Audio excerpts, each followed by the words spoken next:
Italian Wine Podcast. Chin Chin with Italian wine people. Hello, this is the Italian Wine Podcast with me, Monty Waldin. My guest today is Elizabeth Schneider. Welcome. Thank you. Thanks for having me. Elizabeth's podcast, because you're a podcaster, is called Wine for Normal People. And now your husband normally introduces the show. What does he add to that intro? He says he is a wine-loving normal person. It's a great way to put it, though, because he is, isn't he? He's He really your is. sparring partner in love and life and podcasting and. Indeed. So how did your podcast come about? Probably mostly by mistake, like many things in life. I had started a blog because this was in 2009. I had just left this big hulking winery that Which will remain nameless. It always remains nameless. It's still floating though, isn't it? Yeah, it's not going anywhere. It's just getting bigger and bigger. Anyway, it was... What did you do for them? I was in marketing. I have an MBA, master's in business. And Just slip that one in. No. So I went there after. That was like the only way I could get a job there. Otherwise, how would I get into wine? Wine is like this black box, you know? But did you want to get into it? You did your master's. Why didn't you kind of get a proper job, like in a proper industry, rather than wine? I had the choice between pills, cars, and wine, and I chose wine.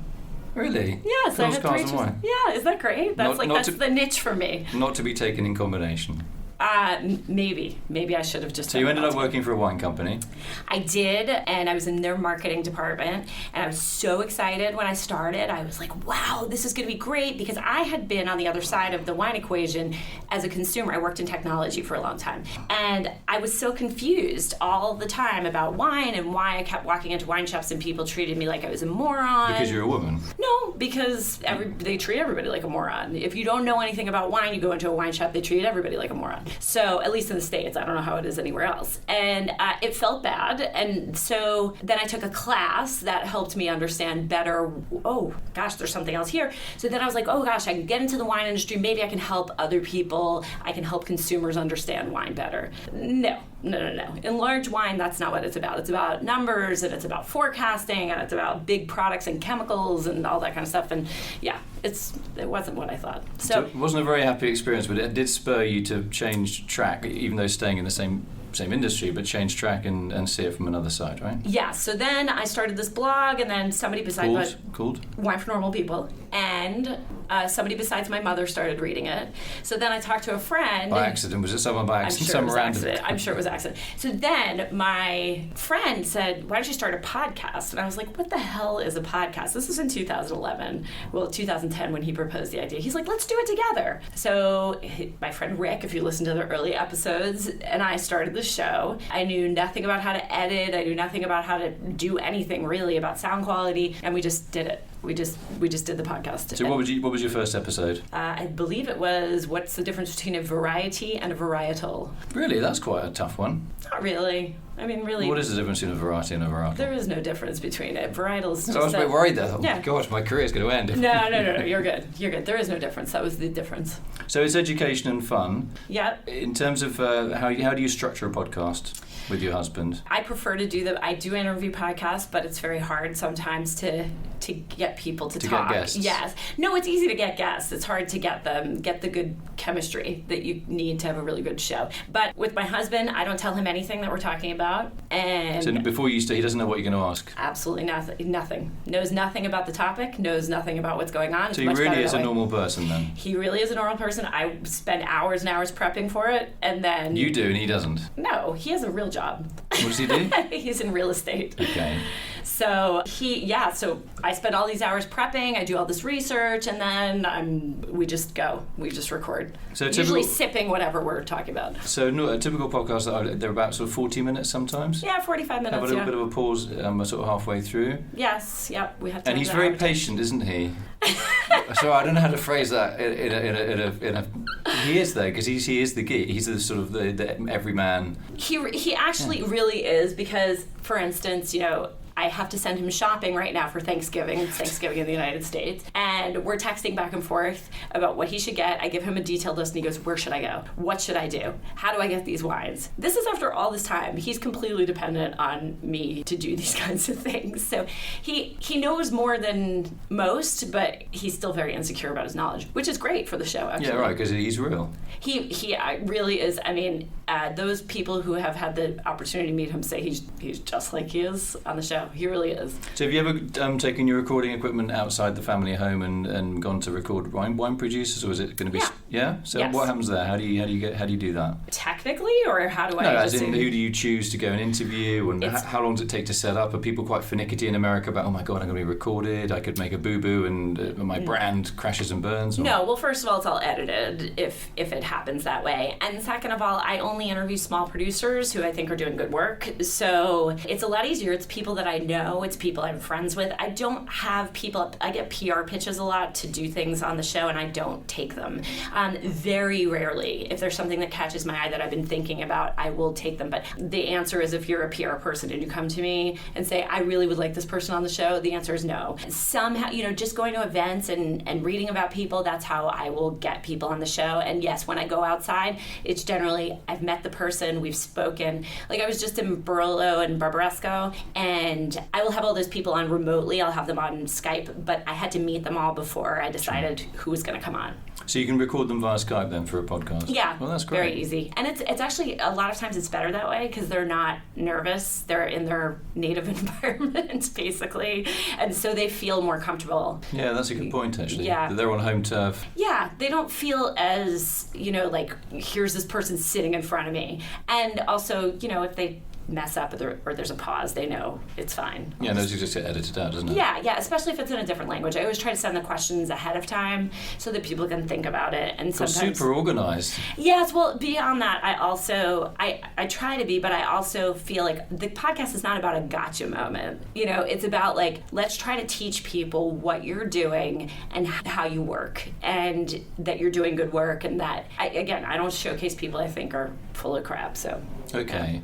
So do you get, in terms of feedback from your listeners, say wine students wanting, they listen to a Piemonte podcast, do they write to you and say, hey, it was a great podcast, can you talk more about the winemaking or a bit more about the technical side? Or no? Right? Well, most of the people that listen are regular people. They're normal people. So they're just happy to have new information and learn new things.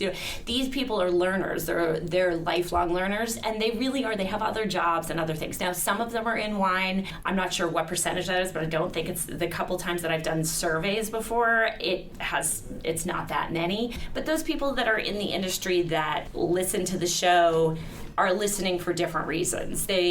What they get are threads, and they can go follow those threads. But for people to enjoy wine, they have to understand some certain basics. So, for instance, about Barolo, all of the different soil types, the different expositions, and all of those kinds of things, that's going to be what I will talk about. And I will talk about the MGAs, which were very confusing before I actually went there. Okay, an MGA is I'm not going to say it. You speak Italian. Menzione Geografica Aggiuntiva, which is like a named site within an area or a commune. Yeah, and like it's a soil terroir. map, basically. Yeah. That's all it is. I wish that they had just called it a soil map in English. It probably would have been easier. It's Italian. Yeah, whenever someone says about, we've got a lot of MGAs, and you think, it's almost like the military's talking to me. It really feels... Rather than bucolic Piemonte or the Marche or whatever. So they have them in the Marche also? Yeah, it's a thing that all over Italy you can have they have to apply to show that the area in question has got a historic name, and there's a reason for it having a historic name, and it's a bit different to everywhere else, and then you can get one. It's just kind of crazy. We can buy one on Amazon. Just give me an MGA for my Brunello. Honestly, it's like, okay, you have MGAs, you have DOCs, DOCGs. It's not great for marketing, I gotta say. It's really difficult. Do you ever see yourself going back into the big bad world of the corporate side? No, I will never do that. I can't see. I mean, I would do consulting, but not for corporate. I would only do it for small wineries. You know, I'd do something on the business side for sure, just because, again, my main driver is to help people, and I neither think those people need my help, nor do I think they would take it. So would I help small producers or medium-sized producers do things better and help understand consumers? Only if it would help the consumer. Do you know what I'm saying? It's kind of a weird motivation. Are you saying that the bigger companies see you as a bit of a threat because you, no? Yeah, they not don't a threat, care about me. No, as in, if you turn up for an interview, they go, oh, you badmouth the big guys. And Yeah. Oh no, I don't think I could get a job at one of those big companies, but nor would I apply or want one. You know, I think that again, they don't work in the way that I think is. I guess there's a place for them since they're still in business, but that's just not what I do or what I think is okay. Yeah, they're not going to go away, so we've got to get used to the fact that they are there. Yeah, well, they run the world, right? So I think actually the opposite is that instead of saying we've got to get used to the fact that they're there, I think we have to get used to supporting small producers so that we make sure they stay vital and don't get eaten up by all the large producers, which is bad for wine. It's bad for wine if all the small producers go away. So yeah, for sure, and get eaten. But I don't think they will. I mean, I think it's the 80-20 equation, I guess. Yeah.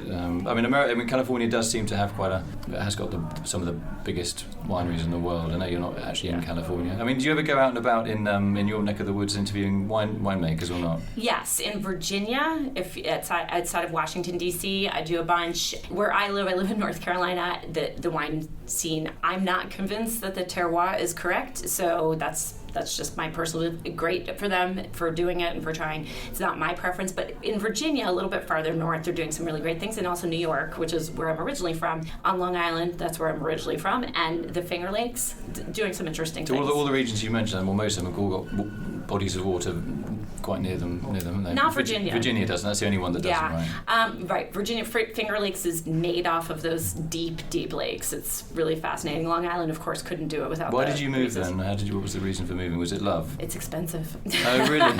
It wasn't love nor money, but it was. Well, I've lived all over the place too. I'm kind of a nomad. So I, grew up on Long Island and then went to college in Connecticut. Lived in Boston. That's when I had all those wine experiences. Moved to St. John for 8 months. Then went to school in North Carolina. That's how I realized. So what was your major? For university. University, I was a political science major. Really? International political science. I studied international trade unions. Yes, actually, it's quite handy now. International trade unions. Yeah, that was what my. So you're quite into sort of overthrowing the oligarchy, aren't you? No, actually, I believe that the final supposition is that people only join the EU for their own self-interest, and Mercosur and all of the other things. They only join so that they can forward their interests, and I believe that we're seeing that right now. That's coming to bear. Really, in terms of trade associations and. Well, look at what's going on with the EU. And Brexit, yeah. Brexit, and then there's some other grumblings about people not being happy with the EU because it's not serving their interests anymore. So you think? What's your view on that? In terms of wine, obviously in Europe, it's kind of makes trade very, very easy. Yeah. And obviously in the UK, we're net importers of wine. We grow very little of it, and. So but you made some wine there, didn't you? I did, yeah. I did, yes, I did. I know that. It was about 4 bottles of Pétillant Good for Naturel. you. Yeah, it was a biodynamic Pétillant Naturel, the first one in the UK. But that was a long time ago, and we're not here to talk about me. We're here to talk about you. So, how do you see the future, both on a personal level and with your podcast? I mean, how do you, in terms of funding, is it sustainable, or is it an add value to what you do in other aspects of your professional life? No, I mean the podcast is the spoke of the wheel. It's everything. Everything comes out of the podcast. So spoke I just of the wheel. That's yes. great one. Yeah. So I wound, or the hub of the wheel, I guess, is what it is, not the spoke. Yeah, one spoke, you're not going to get very far. No, well, I mean, maybe that's my problem. Maybe that's my problem. Is I need to get well, I just wrote a book, right? So the book is Wine for Normal People, and the book is being very well received, which is great in America at least. And so that's going well. So how was that structured, roughly? That was structured over 8 years, and you have in terms of the actual. It took me 8 years to do it. To write the index. To write the whole And just to write, it's 150,000 words. It's a big book. So basically, I looked at what was going on in the wine world. Again, I'm constantly focused on people. I'm not focused on the producer side. I'm always focused on who's receiving it on the other end. Always thinking about that. So the podcast has my voice. It's a very distinctive voice. It's opinionated, and I know, isn't that shocking? and it's very straight talking. I mean, I'm a Jewish New Yorker. What do you want from me? This is so basically. It took a long time to write because I wanted every section, every page to be written basically exactly how I do the podcast. So you kind of have to be, especially when you have, over that course of 8 years, I had 2 kids, and sometimes you're very tired, So it took a long time to write because it's had to be, each section had to sort of be in the right voice, but it seems to have worked. So basically, the first part is vocabulary, and I think wine is 2 things. If you know vocabulary and geography, you got it. That's pretty much it. So tasting vocabulary, vineyard vocabulary, what's kind of good words, what's bad words in wine when critics use these terms, what does it actually mean? And then I go through all the regions. All over the world, surely. All over the world. Really? All over the world. Yes. I even go into a little bit of detail on Georgia and Lebanon and the UK, Canada, and the New World. So yes, everything has its place. Of course, the things that are, Italy is a big section, Spain's a big section, France is huge, and that, to me, was important because I'm looking at it from the perspective of what do I do with this book? If I'm going to go shopping after I read this book, will I be able to shop for a wine after? So every section was looked at like that. Could I go into a store after reading this and go buy something? And will it be true to whatever I, as the author, Elizabeth, just said? So that was the lens. And then the last part of the book is about food and wine pairing. I was going to ask about that. Yeah. Yes, and how to shop for wine, which I also think is really important. Go on, give me some tips. I used to love working in wine shops, by the way. Okay. People walk in, there's thousands of bottles of wine. They just don't know what. They know they need to walk out with a bottle, but they have no idea what they're going to end up with. That's really funny. It's like you just wrote that chapter for me. That's exactly what I say. I actually literally said that in the book. I mean, really. So, we used to come in. They said, "Oh God, Mike, you got like 2,000. We had like 3,000 wines, and we've only got 6. We've got pink ones, red ones, white ones, fizzy ones, and ones that will get you drunk incredibly quickly, like sherry and port. That's it."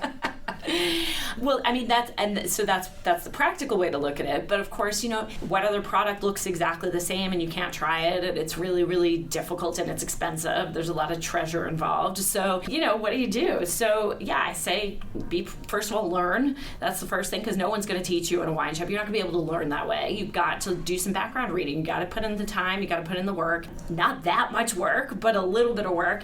And then you've got to be promiscuous. Wine shop dating. Super important. Just run that one by me again. You can't just date one wine shop. You can't go into one wine shop and be like, this is my wine shop. You have to have more than one wine shop. You've got to be a little bit, you've got to find some people. Like clothes shopping, right? You don't buy all your clothes from one store. Exactly, because everybody has different selections, and then you wind up also with the people that are there, you wind up getting into a rut, and that's not good. The most important thing is I never say drink what you like. You mean they take you for granted after a while? No, not necessarily. That was sometimes that too, but more that they're like, okay, well, you are the Syrah guy. Every time you come in, I'm going to give you Syrah or something like Syrah. So maybe in the other store, you're the Pinot guy. So, you like Pinot Noir. So you like Schiava or whatever. So you should never only be with one wine shop. I think that's one of the most important things. And then also make sure you know why you're going into the store, because exactly the problem that you had. Before you go into the store, you should always ask yourself, why am I here? If you don't have an answer for that. You mean like you need a bottle of wine for dinner, or you need a bottle of wine for a present or a wedding, or I don't know. You got it. That's right. It will take the stress off immediately. Also, if you can decide whether you want one of those 6 types, what you can cut out, you don't want sparkling, you're not going to be wandering around that section, are you? I'll tell you what's interesting about what you're saying, and this seems a bit banal, but for me it's really, really important, is the industry often is so focused on the nuances of terroir and the back end, right, the production and the factory floor, right? When we don't have an industry unless people walk into wine stores. That's right. And buy bottles of wine, or they go online and buy bottles of wine. So what you're doing basically keeps us all in business. It's true though, isn't it? I mean, that's helping you, making that purchase moment, which is terrifying. I mean, I have to sometimes go and buy stuff in stores and stuff I don't know anything, or like a carburettor or something. I have no idea. Oh yeah. And we have to understand that for a lot of people, wine is as bamboozling as that. It's terrifying, and it is, again, there's something at stake. I mean, unless you're buying like a €3 bottle of wine. It's money, and also if you end up with the wrong bottle, or you think you're buying a dry white wine and it's actually a really sweet white wine and it was a present or something. It's humiliating. It looks right? like you didn't care, right? You didn't think through what the person. It's like you don't know me. You bought this bottle of wine that I hate sweet wine. Right. Yeah. You know. It is. I mean, I think we owe something to consumers. I guess my role in the wine industry is just to try to help people, and that's what I'll keep doing until I can't afford to do it anymore, I guess. Well, you could lay off your husband. I don't know, is he quite a big expense on the payroll? Oh, yeah. He's actually the funder of the whole, Is he? Yeah, well, I mean, he's in real estate and I'm in wine, so, do the math there, yeah. And how is the real estate market going? It's just always, crazy. yeah. It's just, I mean, he is the ultimate risk taker, The guy just, I would never be able to do that. It's just too risky. Well, he buys and sells, high risk, high reward. Sort of. He's sort of an intermediary. He does some zoning things. But you've never done you've never bought wine as an investment, bought some and then sold it a few years later, or have you? No, I don't do that. Not your scene. No, definitely not. I mean, none of that is my scene. I've helped people with their cellars before, and then told them that they should probably sell 90% of their cellars, because people buy California wine and then they just hold it forever. And I'm like, you got like 2 more years on this. You've had this for so long. It's going to be skunked. Yeah. Yeah, skunked. That's a good one. Yeah. So I think we're done. All right. Well, anything else you want to say? No, except that there is a Wine for Normal People book that is available widely. So tell us about your book. It is... What's it called? Wine for Normal People. You keep making me say that, don't you? Right. Good for you. We've got to get up to 15 mentions in the interview. I'm under contract to make you say that. Okay, is that the pivotal thing? Just give me the name of the book again. Wine for Normal People. Wine for Normal People. And you wrote everything. I wrote everything. Available online, in print. It is available on Kindle if you have that, or it is. It's also a hardcover book and beautifully designed by Chronicle Books, and it is available everywhere you get your books. The independent booksellers to the big guy. And if we want to sign up to one of your classes, how do we do that? winefornormalpeople.com/classes. I do teach live online classes. It's a little harder for people in Europe, but it really works out well for people in Singapore and in Australia. Because I teach them at night in the US, and so it's the morning or mid-morning or afternoon. So that's just you, that's not your husband with you? No. Is he a good student though? No, remember I told you he must have learned something. I don't really think so. I really don't. Do you want me to cut this bit out when we do the edit? No, it's okay. Is he going to listen to this? No, he probably will listen to it, but he thinks... We'll put a disclaimer in there. It's okay. We've got a great legal team. It's okay. I'm all right with it. He's okay. Well, after 2 kids. How long have you been married? 10 years. How long does it feel? 50 years. Great. On that note, we would like to say thank you to Elizabeth. Wine for Normal People. Why don't you do Marriage for Normal People? That could be your next sideline podcast. I'm no expert on that. Mums for Normal, yeah. No? Marriage? You only had one. Yeah, that's true. Yes, Maybe I don't have experience. Yeah. I've had like thousands of wines. I thought you were just say thousands of marriages though. No. Just one. And 2 babies. That's not enough. Yeah, I'm not married. 1 baby for me. Okay. So we're happy. There we go. All right, that's a very gentle note to end on. Birth. Thanks for having me on. Thanks for coming in. You've been bubbly and also very, very informative, and I think you've got a great business model, and I love the way your husband says, and I'm just a normal... Can you say what he says? I can't do an American accent. I'm just a wine-loving normal person. There you go. And he sounds like he is. I mean, he's a great foil for you. So, lucky for you professionally and amorously. Yes, indeed. We look forward. You can come back anytime you want. Well, thank you, and I'm looking forward to having you on my show. Okay. Next. Oh yeah, you got to do me, haven't you? Rephrase that. Sorry, I forgot. Wow. Sorry. Oh my gosh. Yeah, you'll ask better questions than me, though, I think. I have a lot of substantive questions. You got like 4 pages, haven't you? There's a big folder. I do have a lot of questions for you. Really, don't ask me anything about numbers. I'm not going to, but I have a lot of questions. Anything that requires any kind of memory? No, it's all things that you know. Don't worry. You ask me about my pet gnat or something, I'm going to ask you about your pet gnat a little bit. I want to say thanks to my guest today, Elizabeth Schneider, Wine for Normal People. I think your approach is wonderful. Seeing things from the guy or the lady on the street. Yep, that's me. More power to you. Thank you. More power to all of us. Thank you. Follow Italian Wine Podcast on Facebook and Instagram.